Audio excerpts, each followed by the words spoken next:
Très bien, encore bonjour à ceux qui nous ont rejoints dans les dernières quelques minutes. On avait dit qu'à 16h05 on commençait et donc pour une fois je vais essayer d'être à l'heure.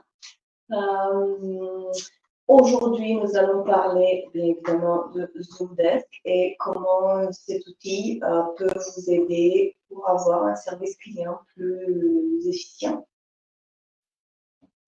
Avant de passer dans le vif du sujet, bon, pour ceux qui ne connaissent pas encore les fonctionnalités, il y a une section qui s'appelle Q&A ou questions-réponses en haut à gauche de votre écran. Et donc, si vous souhaitez poser des questions, n'hésitez pas à les poser là.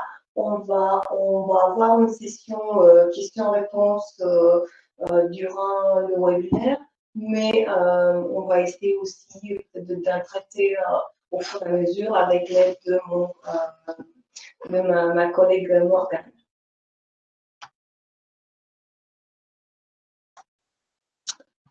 Ce webinaire, il est enregistré. Vous allez recevoir un replay par email. On va vous envoyer ce replay et on va aussi en effet l'envoyer à tous ceux qui se sont inscrits et qui peut-être pour une raison ou une autre n'ont pas pu participer.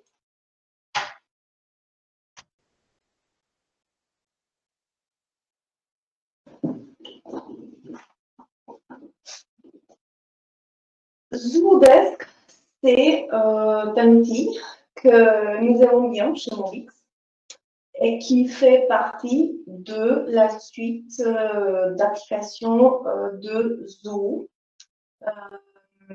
Zoo qui propose environ 45 applications. Il y en a une qui sort tous les 3 mois, donc c'est pour ça que je dis environ. Ces applications, elles sont orientées vers les différents process de l'entreprise. Donc, on a un pôle sales et marketing qui est très bien développé, surtout l'application phare qui est ZooCRM. On a des outils finance que certains d'entre vous utilisez déjà, parce que j'aurais connu quelques noms parmi les inscrits. Donc, on a une suite finance qui concerne la partie des factures, gestion des dépenses, des abonnements, tous les besoins de ce type sont couverts par la suite finance. On a des autres pôles comme communication, productivité, collaboration, ressources humaines et un pôle important qui est le pôle support. Alors, le pôle support, il liste la Zendesk et ZooAssist qui est un complément qui permet de faire des prises à main à distance. Mais on voit souvent que la gestion de service client, il peut passer par des applications intégrées entre Zendesk, ZooCRM, des outils comme ZooForms ou ZooSurvey. Donc, en gros, le gros avantage de la suite Zoo, c'est qu'il y a des applications qui couvrent plus ou moins tous les process importants de business et qu'on peut facilement les intégrer pour obtenir le maximum de performance en utilisant les applis qui vont bien pour notre processus métier. Pour parler un petit peu de Mobix, nous sommes là depuis 11 ans, on compte plus de 5 clients actifs, on est une équipe de 15 collaborateurs, on est une équipe internationale, on a tous nos collaborateurs et tous nos consultants qui sont certifiés Zoo. Nous sommes aussi organisme de formation certifié Datadog et nous sommes en train de passer aussi l'audit Calliope et on organise plus de 100 jours de formation aussi par an. Une nouvelle qui nous tient au cœur, c'est le fait qu'on vient récemment de passer au niveau premium, qui est le haut de gamme dans les partenaires, dans le partenaire Zoho. Donc, on peut dire qu'on est parmi les 40-50 premiers intégrateurs Zoho du monde. Ce qui n'est pas rien, et c'est le résultat de beaucoup de travail. On est fiers de ça. Moi-même, je fais partie de cette aventure avec l'équipe Mobix depuis plus de 7 ans. Je suis directrice de la production chez Mobix et je suis experte et associée de Mobix. Parmi mes domaines d'expertise, on compte l'application Zodesk sur laquelle je suis bien sûr certifiée. Les objectifs de notre webinaire, ils vont tourner autour de l'utilisation de ce logiciel de service client cloud pour gérer ces processus d'assistance, de support. On va voir un peu quels sont les avantages de Zodesk, quelles sont ses principales fonctionnalités, et on va faire bien sûr une démonstration de l'outil. Voilà le sommaire de notre webinaire. Donc, on va regarder un petit peu qu'est-ce que c'est, pourquoi choisir Zodesk, les fondamentaux, mais on va regarder un petit peu aussi les fonctionnalités avancées, parce qu'avec Zodesk, c'est probablement la partie la plus intéressante. On va faire la démo, on va prendre un peu vos questions et on va vous rassurer sur le fait qu'on puisse vous accompagner tout le long de vos projets Zoho, Desk en particulier, mais plus globalement sur la suite Zoho.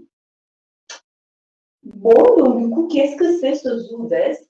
Zodesk, c'est un outil de service client, en toute simplicité, et qui est là pour vous aider à avoir une productivité optimisée pour vos agents, gérer les processus de service intra et inter-service. Zodesk propose aussi une logique de libre service avec une logique de portail client et d'accès à une base de connaissances, un centre d'aide où le client peut trouver ses réponses ou ouvrir facilement ses tickets. Zodesk vous permet d'automatiser, c'est ça les fonctionnalités avancées que je mentionnais juste avant, et globalement d'accroître la satisfaction de vos clients. Avant d'aller plus loin, j'aimerais vous poser rapidement une question via les polls, les enquêtes de Zoom Meetings pour comprendre, pour avoir un peu d'infos sur les applications que vous utilisez déjà pour piloter, pour gérer votre service client. Alors, je vois qu'il y a des votes qui commencent à entrer. Voilà, beaucoup de monde déjà sur Zodesk. Très bien, j'espère qu'on ne va pas vous décevoir parce que le but de ce webinaire n'est pas d'aller très loin quand même dans les fonctionnalités, mais plutôt de présenter l'outil.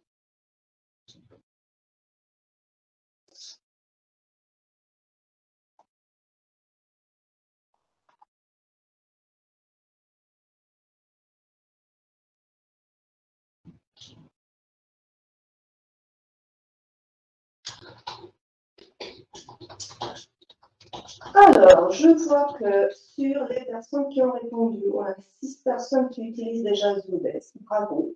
On a 6 qui utilisent Zoho CRM pour le service client. Ok, c'est pas mauvais outil, mais c'est peut-être pas tout à fait l'outil qui est prévu pour. Donc, on va voir si en effet Zodesk n'a pas d'intérêt spécifique pour vous. Zendesk, ok, un seul vote, je suis contente. Et autres 3 votes. OK. Donc, du coup, je vois quand même que la majorité d'entre vous, vous utilisez déjà des outils numériques pour suivre, pour gérer votre service client. Ça, c'est très bien parce qu'on voit quand même encore des gens qui pilotent ça via de l'Excel. C'est pas pour dire des mauvaises choses pour Excel, mais il y a des choses pour lesquelles il est fait et des choses pour lesquelles il n'est pas fait. Et je pense que le service client, il n'est pas fait pour ça. Bon, pourquoi est-ce que vous utiliserez Zodesk plutôt que des autres solutions? Bon, je vais commencer par dire qu'il y a déjà plus de 50 000 entreprises dans le monde qui ont choisi d'utiliser Zodesk pour leur service client. Parmi ces entreprises, vous voyez qu'il y a des noms plutôt connus dans le monde du service, mais aussi de la production.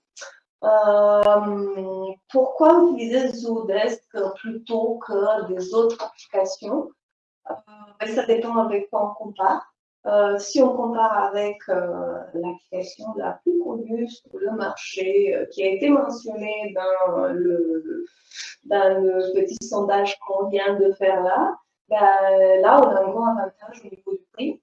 Et ça, c'est pas rien quand même, parce que il y a des différences significatives, mais il n'y a pas, on sait bien que dans le service, il n'y a pas que le prix qui compte. Ce sont finalement les fonctionnalités qui sont les plus importantes. Et donc, un premier avantage de Zodesk, c'est qu'on peut avoir tout au même endroit. Ça veut dire quoi tout? Ça veut dire que c'est un outil multicanal, donc un outil qui vous permet d'intégrer et de gérer vos tickets qui arrivent par mail, par des formulaires web, par téléphone, par du chat Facebook, par du chat en ligne sur le site. Donc il y a plusieurs canaux qu'on peut intégrer.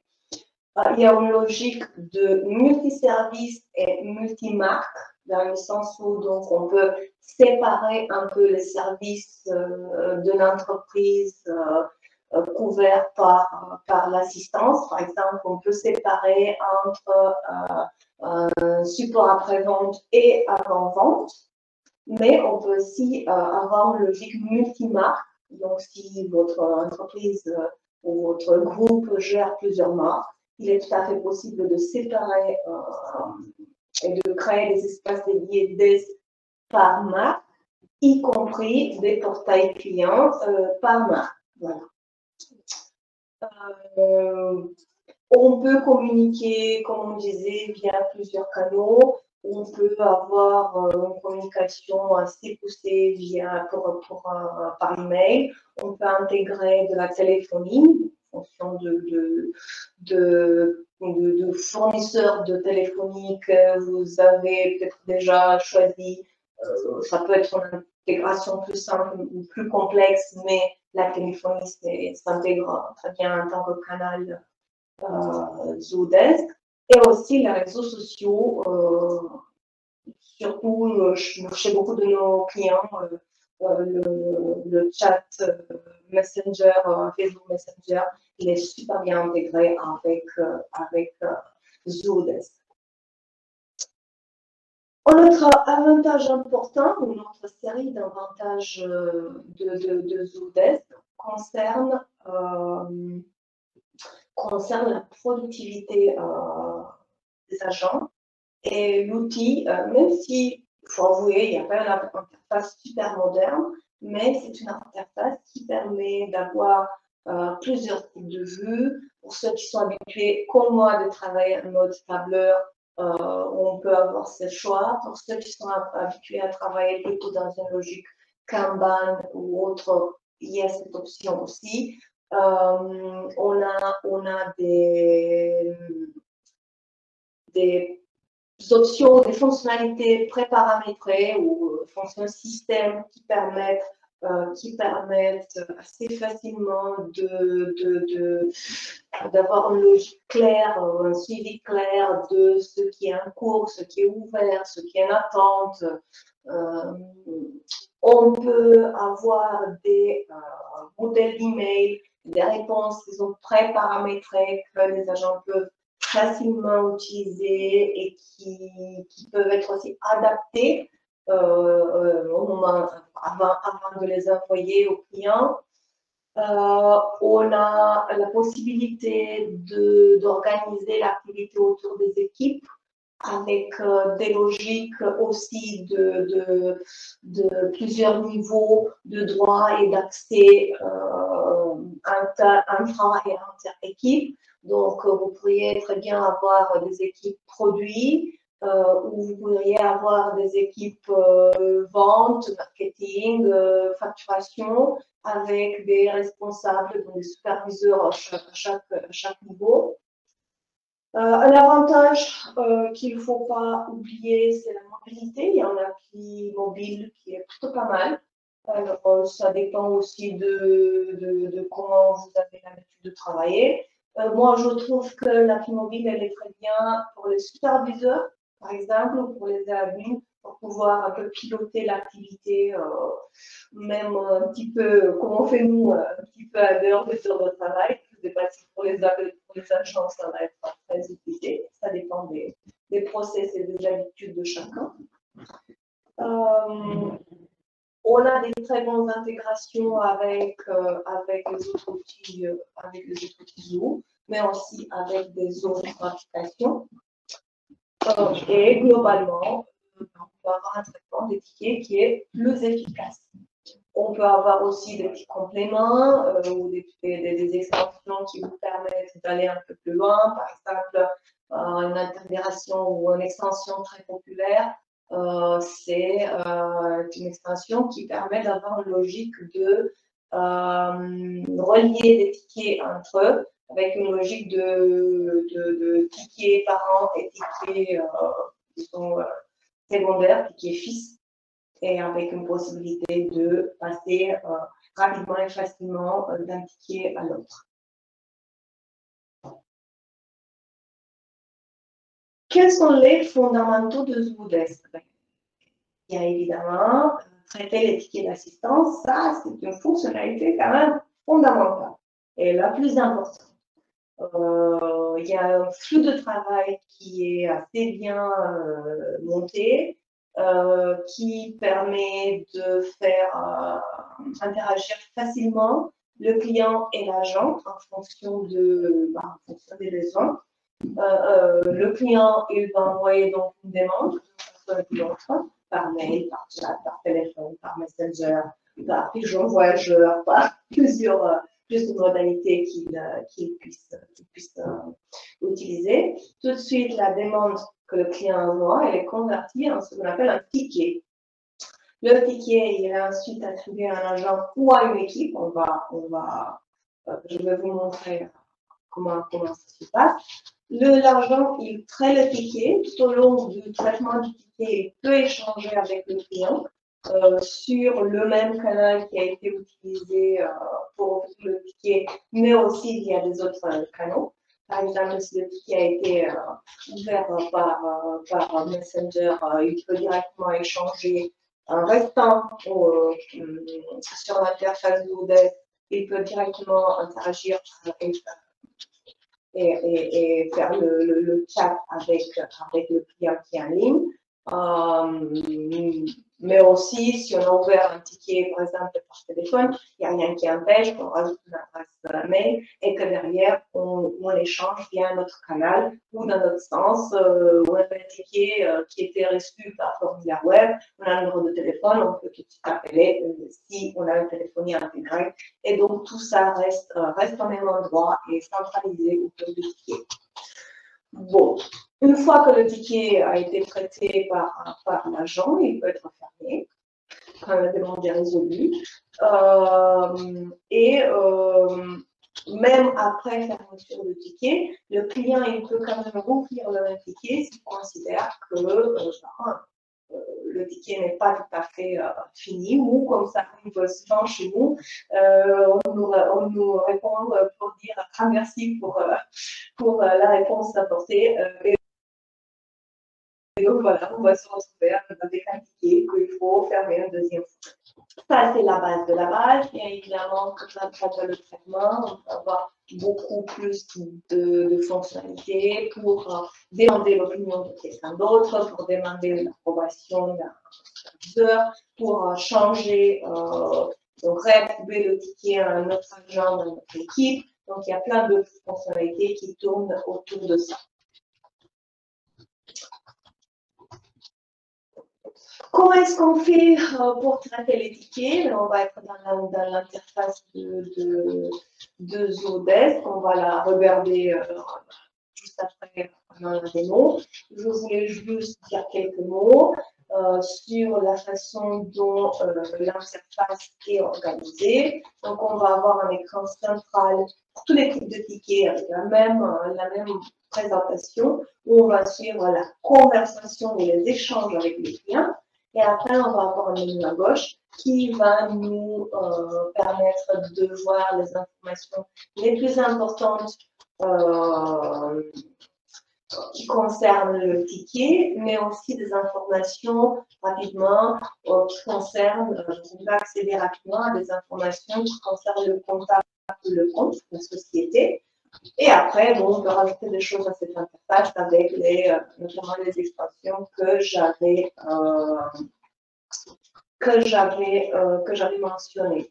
Alors, je vois en direct qu'il y a quelqu'un qui dit qu'il y a des bruits et des coupures de micro. Est-ce que, Morgane, tu peux me confirmer, est-ce que chez toi, ça s'entend bien ou est-ce qu'il y a des coupures? Je te dirai, continue l'implémentation, je te dirai du coup.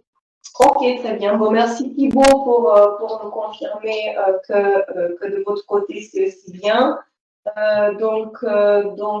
Cyriane, désolée, je pense que ça vient de chez vous, de votre connexion peut-être Internet. Essayez peut-être de faire réfléchir, voir si ça se passe mieux après. Voilà. Bon, on va continuer sur donc, les fonctionnalités principales ou de base de Zodesk. En restant dans une logique traitement intuitif et facile de vos tickets. Et un point très important, ce sont les vues. Alors, les vues, ce sont, avec leur nom plus complet, les vues filtrées. Ce sont des vues qui vous permettent de voir rapidement exactement les tickets qui vous intéressent. Alors, on a des vues qui sont des vues standards. Et parmi ça, vous allez trouver mes tickets ouverts, mes tickets en attente, mes tickets fermés, les tickets de mon équipe. Donc, tout ça, ils ont déjà prévu avec des vues système. Parmi ces vues, vous pouvez sélectionner celles qui vous intéressent le plus, celles que vous utilisez. Celle que vous utilisez le plus souvent, elle est marquée en tant que favori. Et sinon, on peut aussi créer des vues personnalisées. Au niveau des vues personnalisées, on peut utiliser un ou plusieurs critères pour filtrer. Par exemple, de filtrer par catégorie ou par équipe ou par tout autre critère qui vous intéresse. Et ces vues personnalisées, on peut soit les garder pour soi-même, voilà, soit on peut les partager avec tout le monde ou avoir une logique de partage spécifique par équipe, par exemple. On peut avoir des vues dédiées pour une équipe où, en effet, tous les agents de cette équipe puissent accéder, pouvoir utiliser ces vues, mais pas les membres de notre équipe. Voilà.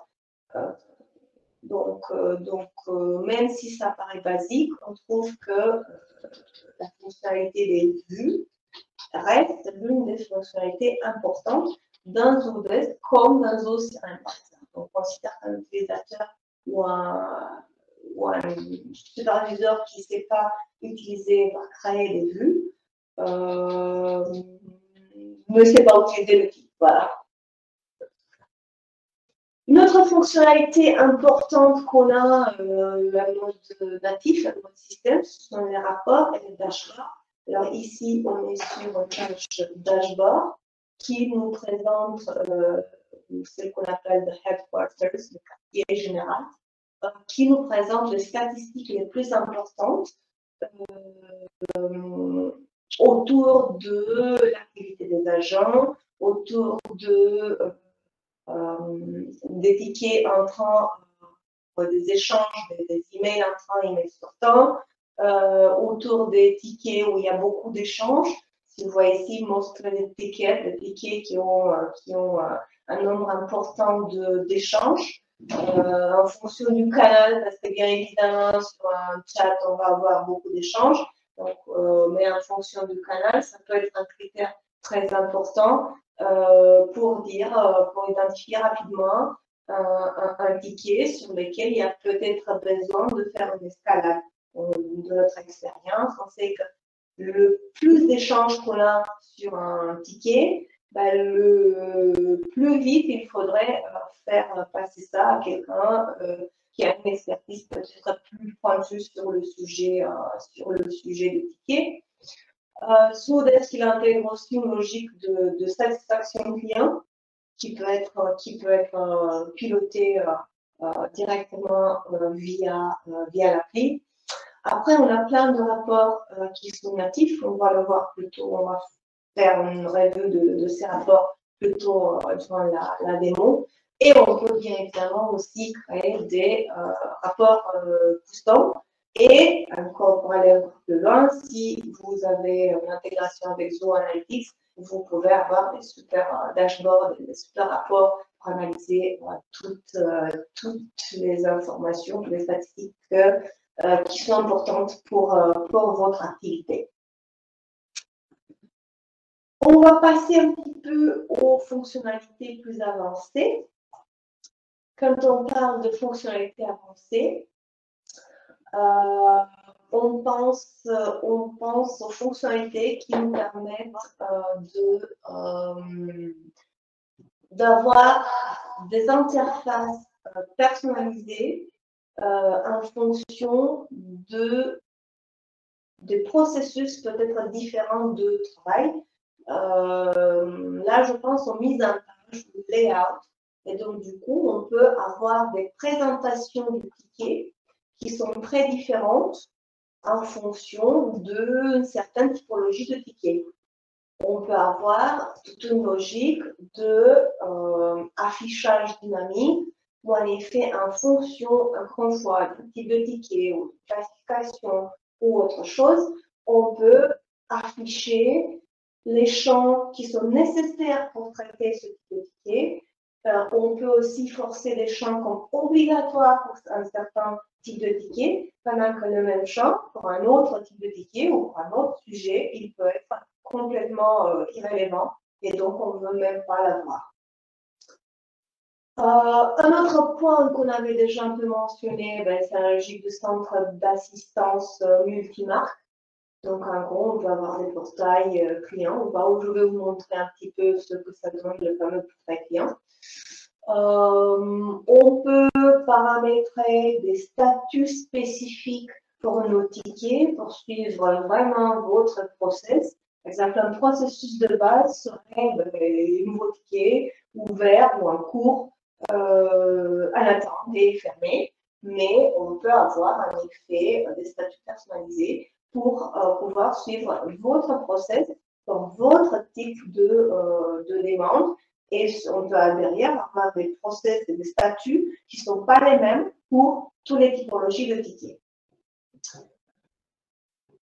Une autre fonctionnalité intéressante, on l'avait un peu mentionné avec l'utilisation de modèles. Alors, on peut avoir des modèles d'email, mais on peut avoir aussi des modèles de tickets. Donc, même quand on crée un ticket directement dans l'interface, on peut choisir le modèle ou le template qui va bien pour vraiment qualifier correctement le ticket dès le début. On peut faire un peu de branding ou de rebranding avec un page de domaine pour que votre centre d'assistance et surtout le portail, il passe sur vos propres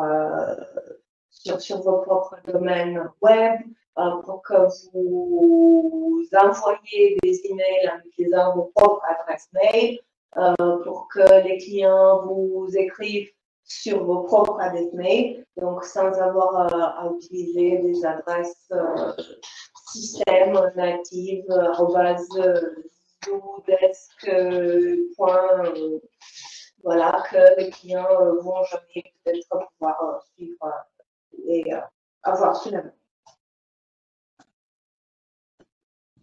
J'avais un peu mentionné donc le portail client. Le portail client, idéalement mappé sur votre domaine. Ben, ce que vous voyez à l'écran, c'est un truc vraiment un peu hors de la boîte, dans le sens où j'ai juste ouvert un environnement de démo et en gros, il me génère déjà, sans avoir rien à y connaître sur le montage de page web, il me génère déjà un espace client, un portail, qui peut peut-être faire le job. Sinon, il peut être aussi réformater un petit peu, sans aller trop loin. Je ne vais pas dire que vous pouvez mettre toutes les fonctionnalités, toutes les HTML, CSS du monde sur cette page, mais on peut faire des choses qui sont pas mal et qui permettent aux clients de trouver les informations et de suivre leurs tickets ou d'envoyer des tickets le plus facilement possible.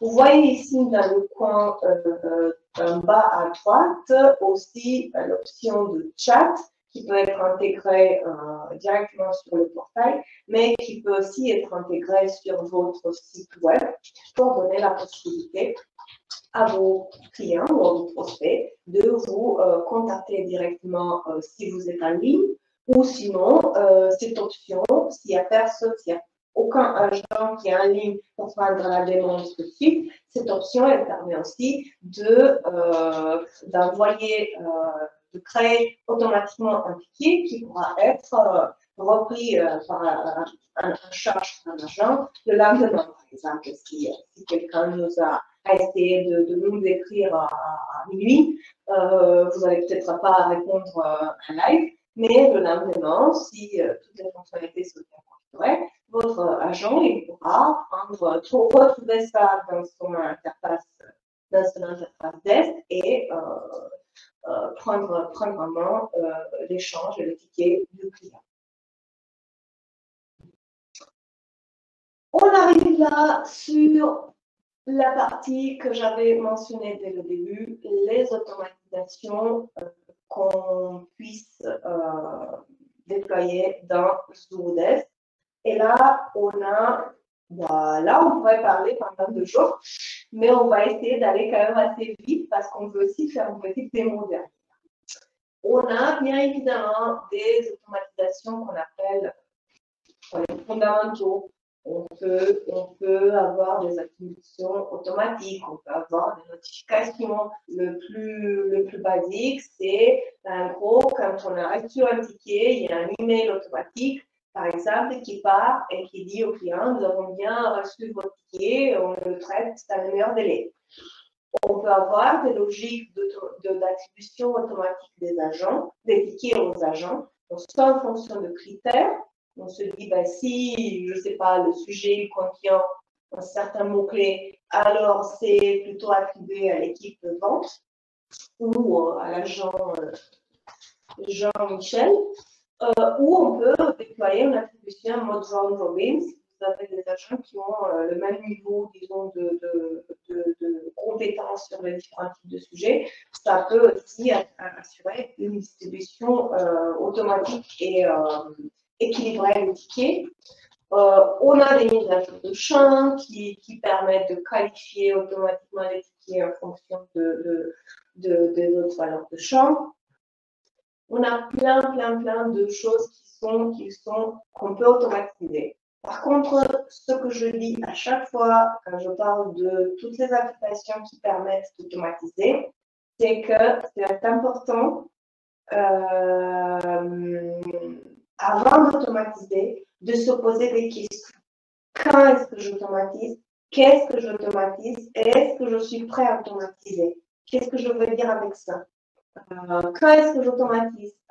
J'automatise quand j'ai une volumétrie qui nécessite qu'il y a une automatisation. Ou quand il y a des actions qui vraiment n'ont pas une grande valeur ajoutée qu'il faut faire à chaque fois, qui prennent du temps. Et donc, l'automatisation, elle va permettre d'économiser du temps, de l'argent. Mais on a souvent des cas où on nous demande, ah oui, mais on ne peut pas automatiser ça. Et nous, on répond, bah, techniquement oui, mais vous avez 5 tickets par semaine traités par 2 agents. Est-ce que c'est vraiment nécessaire de passer du temps et de l'effort quand même, parce que c'est quand même de la configuration assez compliquée sur certaines automatisations qui demandent pour faire ça.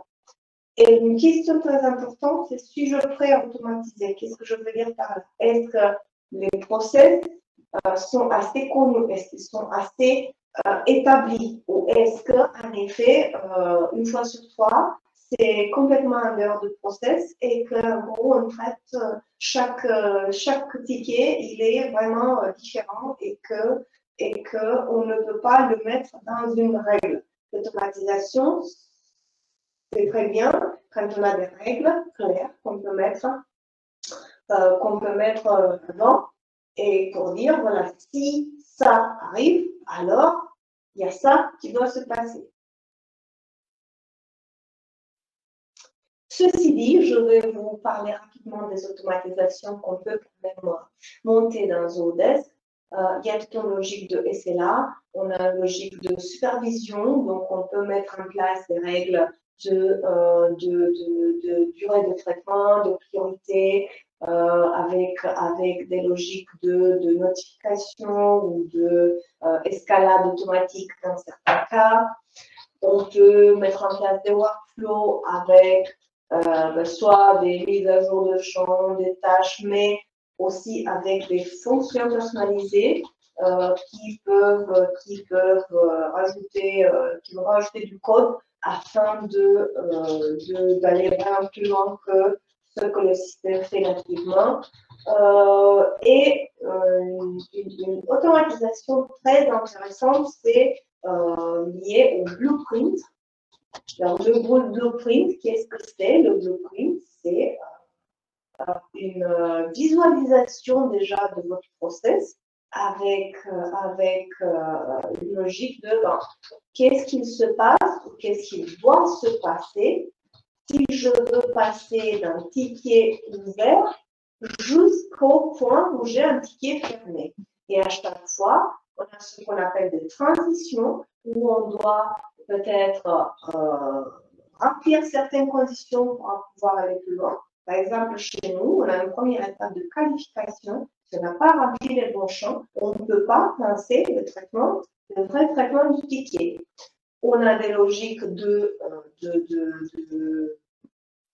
d'approbation, on a des logiques de déclencher aussi des différentes automatisations à chaque étape pour, en gros, avoir un process qui est le plus fluide possible. Bon, je pense que là, on est prêt à passer à notre petit démo.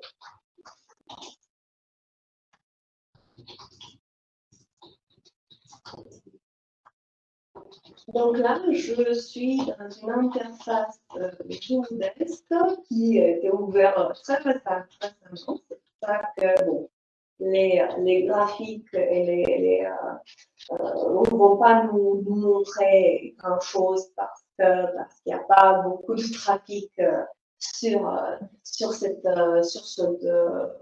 Zodesk. Mais il va quand même nous permettre de faire un tour rapide et voir un peu les choses dont je viens de vous parler. Donc là, le plus important, comme j'avais dit, ce sont les vues. Alors les vues, je peux avoir, comme je disais, plusieurs affichages. Moi, je préfère l'affichage tableau parce qu'il me permet de voir, d'ajouter tous les champs que je veux et de suivre les choses dans ma logique et dans ma façon de fonctionner. Mais on a différents types, on a une vue plutôt simplifiée qui présente les tickets différemment, mais on peut aussi avoir un mode qu'ils appellent compteur. Alors je pense qu'il ne va pas elle ne l'active pas là parce que je n'ai pas plusieurs statuts de tickets, on va le voir juste après. En gros, un ticket, ben, il a son numéro unique et donc il présente cette fameuse interface ou partie centrale de l'interface qui me permet d'échanger avec le client. Mais je peux rapidement aussi voir des infos qui concernent le contact, le compte, il a signé à qui, son état, donc toutes les informations de base. Ce qui est intéressant, c'est aussi le fait de pouvoir facilement réassigner ce ticket. Alors ça, c'est en fonction aussi des droits des acteurs. Hein. On peut avoir des agents qui n'ont pas le droit de réassigner le ticket, par exemple. Ils peuvent juste demander à un superviseur de faire ça. Là, j'utilise un compte SuperAdmin qui peut tout faire pour pouvoir le montrer. Donc ça, c'est intéressant. On peut avoir, ici, on a une assignation directe à un agent. Mais on peut aussi avoir une assignation à une équipe plutôt qu'à un agent. Et je peux aussi avoir une logique de double assignation, équipe et agent. Et on va voir à quoi ça sert. C'est quoi en quoi ça peut nous aider cette assignation double au-delà du fait que bon, ça peut être aussi fait en 2 étapes, pour un ticket qui est initialement attribué à une équipe et après le superviseur de l'équipe le réattribue à la bonne personne de son équipe. Voilà. On a un mode intéressant qui est le mode commentaire qui nous permet aussi de facilement taguer un collègue ou une autre équipe dans un commentaire avec le fameux arrobase. Donc là, je pourrais rapidement notifier quelqu'un sur ce ticket. Donc soit notre agent, soit notre équipe, soit comme là j'ai une intégration avec l'outil CRM, je peux aussi notifier le gestionnaire du contact en CRM. Voilà. Donc, et si je fais ça, ben, je peux mettre mon commentaire et donc, si je clique au bon endroit. Et donc, quand j'enregistre mon commentaire, la personne ou l'équipe notifiée recevra la notification soit par mail, soit dans les notifications qu'on voit ici tout en haut. Donc là, hein, on va voir quelques notifications comme ce qui m'a été attribué, les tickets sur lesquels on m'a mentionné et ce genre de choses. Voilà. Mon ticket que je vois ici, ben, il est ouvert. Là, j'ai les statuts de base. Open, on hold, ou ouvert, en cours, escalader, ou escalader et fermer. Je ne sais pas pourquoi il me les propose en anglais. Je dois avoir ouvert l'interface en anglais à l'origine, mais soyez rassurés, toute l'interface peut être paramétrée vraiment en français sans avoir des problèmes sur ça. Donc voilà, je peux donc le mettre en attente. Quand je le mets en attente, je peux avoir des automatisations qui vont notifier peut-être quelqu'un. Et je peux avoir une automatisation qui dise que bon, si le ticket est en attente et que je n'ai pas reçu de réponse, je suis en attente de réponse du client, que je n'ai pas reçu depuis, je sais pas, 2 semaines, alors je vais peut-être automatiquement fermer le ticket. Je peux bien sûr le fermer. J'ai des options d'approbation pour, c'est pas configuré, mais je pourrais en effet avoir une logique où il y a une hiérarchie d'approbation pour un ticket. On peut avoir des pièces jointes, on peut avoir un suivi du temps passé. Donc, on peut avoir des compteurs qui se déclenchent automatiquement pour calculer le temps passé sur le client, sur le ticket, ou on pourrait aussi rajouter des temps passés manuellement avec une logique du est-ce que c'est facturable ou pas facturable. Voilà. On va retourner ici au niveau de notre affichage principal. On voit qu'en effet, là, on avait 3 tickets, mais maintenant, on ne voit plus que 2. Pourquoi? Parce qu'en effet, là, il me propose une logique des tickets qui sont encore actifs ou qui sont dus dans les heures qui arrivent. Or, j'avais un troisième que je viens de fermer. Alors, on va essayer de voir un mode état. Voilà. On ne propose pas le mode, mais il est fermé.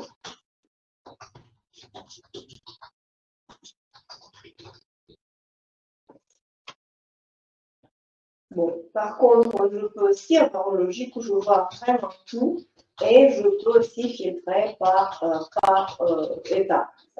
Mais je n'ai peut-être pas besoin de filtrer par étape. Pourquoi? Parce que j'ai mes vues système qui me permettent de voir un gros rapidement tous mes tickets ouverts. Voilà, versus mes tickets fermés où j'en ai un seul. Et je mentionnais avant les affichages marqués, les affichages favoris. Donc là, dans les favoris, j'ai rajouté tous les tickets ouverts de mon équipe et mes tickets à data. Comment je fais pour ajouter une autre vue à cet affichage? C'est simple, je vais sur la vue, allez, ticket en attente, et j'ai la petite étoile là, je le marque rapidement, et maintenant j'ai ça dans les affichages favoris. Une autre chose intéressante, c'est la file d'attente. La file d'attente agent, je ne peux pas vous la montrer parce que j'ai un seul agent sur cet environnement. Par contre, j'ai une file d'attente équipe qui devrait me proposer quelque chose.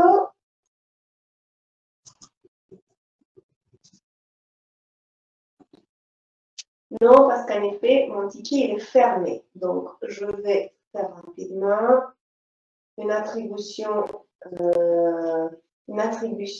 en effet à une équipe sur un ticket ouvert.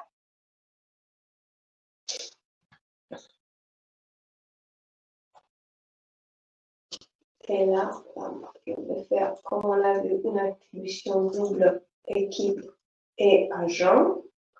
Et normalement, sur l'équipe en cause, je vais voir qu'en effet, donc cette équipe est là dans sa file d'attente, ce ticket qu'il faut traiter par l'un de ses membres. Voilà. On a des autres, donc l'onglet, comme je disais, le plus important, c'est votre onglet ticket qui vous permet de suivre tous vos tickets. On a un onglet client qui va lister vos contacts et vos comptes qui peuvent aussi être synchronisés depuis Zoom CRM, qui vous permet de voir, par exemple, d'avoir une vue centralisée de tous les tickets de ce compte. Donc ici, je vois que ce compte, il a 3 tickets, dont 2 qui sont ouverts. Je pourrais aussi voir tous les tickets. Ou sinon, je peux faire ça aussi au niveau d'un contact pour suivre rapidement les différents tickets qu'une personne nous a envoyés. Donc, bon, comme c'est le même contact, voilà, les tickets et les tickets ouverts pour accéder facilement. On peut associer des activités ou des tâches à ces tickets. Aussi, on peut avoir une logique d'appel. Le module conversation, c'est l'intégration du module chat sur site qu'on vient de voir ou sur portail. Donc, en gros, si j'ai un chat ici, ça c'est le fameux portail client. Je suis hors connexion.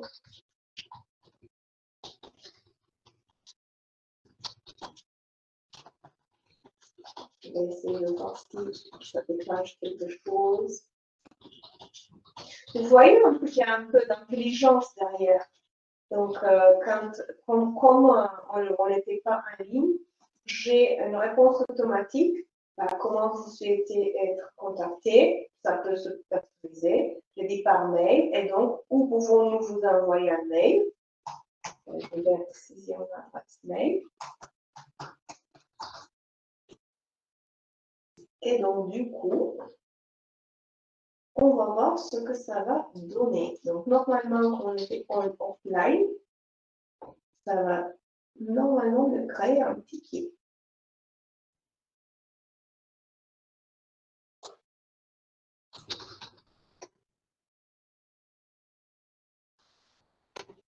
On va lui donner un petit peu de temps pour nous montrer ça. Alors, si en effet j'avais marqué l'agent comme étant en ligne, en effet, et si en effet c'était dans un vrai environnement, je pourrais, en tant qu'agent, échanger avec le client directement dans l'interface de Zodesk à partir de cet onglet. Même logique pour les médias sociaux, si c'était intégré. Je peux échanger, je peux continuer mon chat sur Facebook, sur Twitter, directement dans l'interface Desk. Je n'ai pas besoin de me connecter sur Facebook, sur Twitter, sur le chat du site. Je peux être connecté dans un seul endroit et suivre tous mes tickets ici. Un autre menu intéressant, c'est le menu Centre d'aide. Ce menu, en gros, très rapidement, c'est là où on va constituer notre base de connaissances. On va pouvoir publier des articles. Et derrière, ces articles ils peuvent être soit publics, donc accessibles à tout le monde, soit accessibles juste aux clients qui sont connectés, soit on peut aussi avoir une base de connaissances qui est disponible uniquement pour les agents. Ce qui est publié, on va le voir sur le portail au niveau du centre d'aide. Et vous voyez ici, j'ai un article pourquoi je l'aide, que je vois bien ici, mais l'autre article, en effet, je ne l'ai pas. Pourquoi? Parce qu'en effet, celui-là, il est disponible uniquement aux agents. Donc, en gros, il est un article, on va dire, interne. Par contre, l'autre, c'est un article de type public. Tous les utilisateurs, sans même avoir besoin d'une connexion. Parce qu'en effet, si on regarde l'interface du portail, on a aussi une logique de connexion et qui permettra aux clients de suivre aussi leur propre ticket dans cette interface. Donc, l'interface, on va dire, générale du public, elle peut donner déjà un accès à des informations globales, à des FAQ, donc des questions-réponses sur ce qui vous est demandé couramment par l'utilisateur. Par contre, on a une logique de mon espace où il faut se connecter. Et dans cet espace, quand on se connecte, on va pouvoir suivre ces tickets. En fonction de configuration, on peut suivre aussi les tickets de ses collègues. Donc, si j'ai une entreprise et j'ai 3 personnes qui envoient des tickets pour cette entreprise, on peut aussi avoir une configuration où on dit les 3 personnes qui se connectent peuvent voir tous les tickets de cette entreprise. Ils ne vont pas, bien évidemment, voir les tickets des autres clients. Ils vont voir les tickets de leur entreprise avec une vue sur le statut. Ils peuvent répondre directement. Ils peuvent interagir de cette manière. J'avais promis de regarder un peu les rapports qu'on retrouve dans Zodesk. Donc, on a au-delà de tout ce qui est standard, on a après des tableaux de bord sur la base de différents critères prédéfinis. Par exemple, on va avoir un tableau de bord des tickets, ou plusieurs tableaux de bord des tickets en fonction en fonction de l'état, des tickets ouverts, des tickets qui ont été fermés et ouverts derrière, un temps moyen de traitement des tickets. On peut voir un petit peu la distribution des tickets par agent. On peut avoir des autres rapports autour du temps de réponse. Le système il va calculer le temps de réponse moyen, le temps moyen entre le moment d'ouverture et de fermeture du ticket, donc différentes statistiques de ce type-là. Et après, bon, je pense que vous avez compris, il y a beaucoup de tickets qui sont prêts, des rapports qui sont prêts configurés, mais on peut rajouter des rapports sur la base de critères. Donc, par exemple, on va faire un rapport sur les tickets. On peut avoir de différents types de rapports. On va dire un rapport de synthèse. Et on va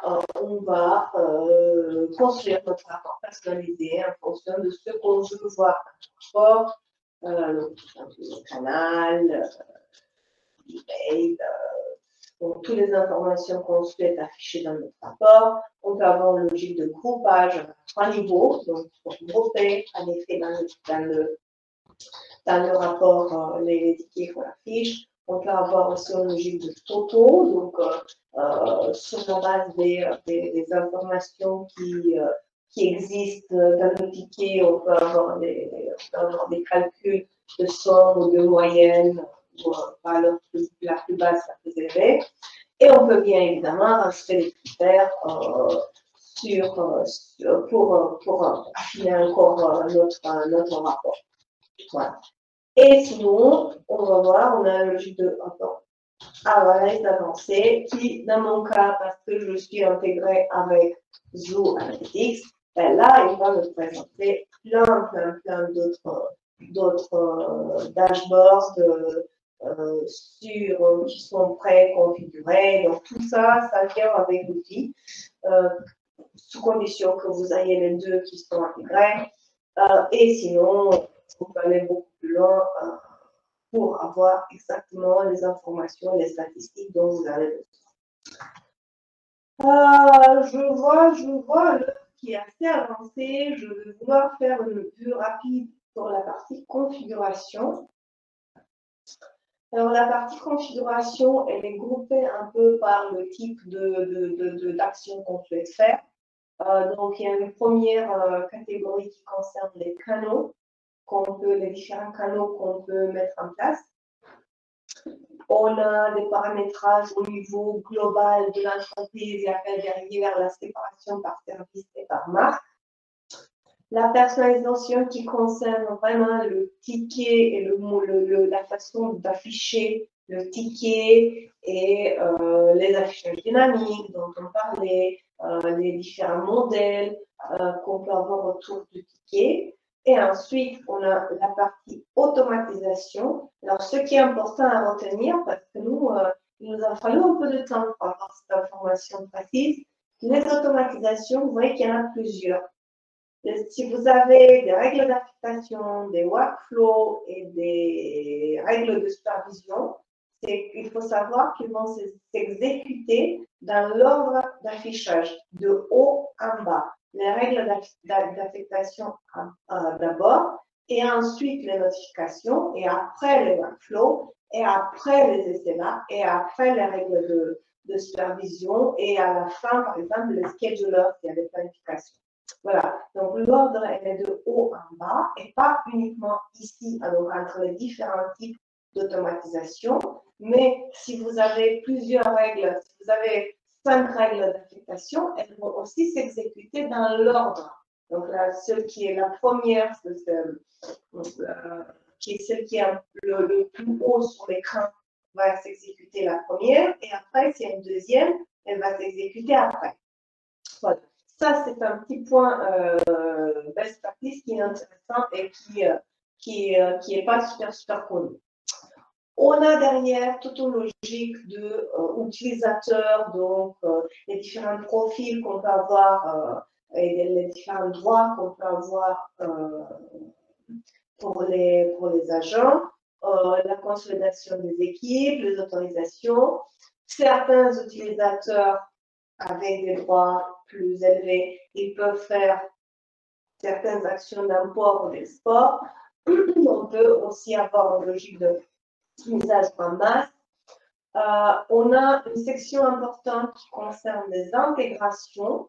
on va avoir donc des intégrations Zoo, mais aussi des intégrations hors Zoo, donc soit des extensions, bon, il n'y a pas qui sont installées ici, mais des extensions comme celles que je mentionnais avant, mais bon, à voir quelles sont les différentes extensions qui vous intéressent. Par exemple, il y a peut-être des gens qui utilisent des autres CRM et qui veulent s'intégrer avec Zodesk. Il y a des extensions prévues pour une bonne partie de ces applis. On va avoir aussi des intégrations de Microsoft et autres, notamment de Zapier, qui peut déjà faire plein de choses, même s'il ne faut pas oublier que dans la suite Zoo, il y a aussi ZooFlow qui fait à peu près le job de Zapier. Jira, c'est une intégration qu'on a vu assez souvent. Voilà, donc il y a plein d'intégrations qui peuvent être mises en place, alors certaines qui marchent mieux, certaines qui marchent moins bien, mais de toute manière, on peut aussi avoir derrière on peut aussi faire des appels API, soit via des webhooks, soit via des fonctions custom. On monte des connexions et on peut derrière se connecter avec les autres applications qui sont des applications ouvertes, donc qui ont leur propre API en mode REST qui sont disponibles. Voilà. Est-ce que Morgane, est-ce que j'avais promis de présenter une autre fonctionnalité que j'aurais peut-être oublié de présenter là? Là, je ne vois pas. Bon, ok. On va passer rapidement aux questions-réponses. Et donc, on va voir quelles sont les questions qu'on avait reçues pendant que là, moi, j'étais en train de parler. Dans le chat, est-ce qu'il y a des réponses automatiques avec avoir vers un tutoriel du centre d'aide quand une personne pose une question? Alors déjà, vous avez vu qu'il y a des petits robots qu'on peut bien sûr faire évoluer au-delà de ce que vous avez vu. Et en effet, la question que vous posez, c'est ce qu'on appelle nous un widget qui va nous permettre ou qui va permettre à la personne soit de faire une recherche dans la base de connaissances, et ça c'est tout à fait possible, par catégorie, par terme clé, et sinon, s'il ne trouve pas sa réponse, ben là, il peut soit passer sur un chat en ligne, s'il y a quelqu'un disponible, soit ouvrir un ticket, et là, on peut aussi intégrer.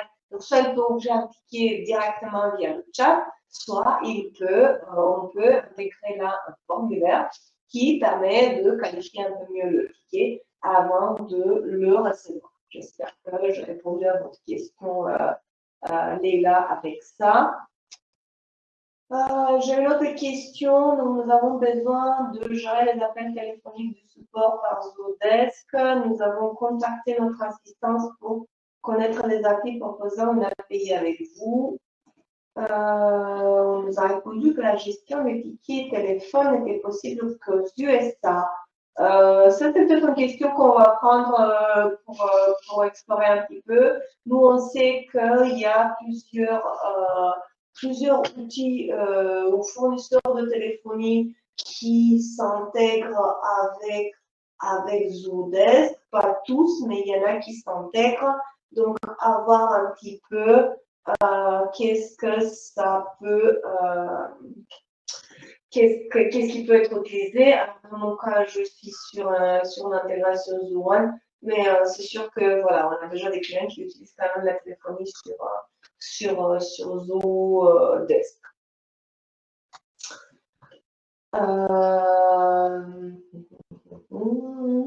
Alors, la newsletter que j'envoie directement dans les spams, c'est que vous n'avez peut-être pas configuré fait valider votre domaine. Je parle là surtout au niveau du DNS, rajouter le SPF et le DKIM qui vont bien. Après, je réponds avec une autre question. Pourquoi envoyer des newsletters via Zodesk? parce que c'est pas tout à fait l'outil fait pour, quoi, qui est fait pour. Il y a des autres outils qui sont prévus pour, en effet, gérer des envois de masse. Zodesk, c'est un outil qui est fait pour un échange one-to-one, un échange direct avec le client. Donc, moi, je n'utiliserai pas ça pour envoyer une newsletter. Voilà. Mais c'est à voir pour chacun d'entre nous. Voilà. Est-ce qu'on avait des autres questions qui seraient peut-être intéressantes à voir, ensemble?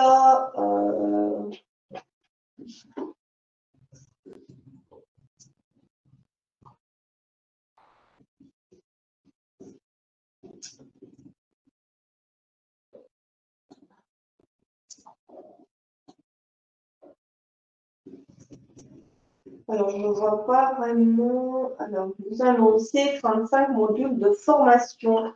Mais on a des formations de type webinaire comme celui-là. À la fin, je vais vous montrer où est-ce que vous pouvez les trouver. Après, on a des formations en mode en ligne via notre plateforme Cloudy. Tout ça, ça va être disponible aussi via notre site. On peut organiser aussi des formations vraiment dédiées sur mesure. Donc, ça dépend vraiment de votre besoin.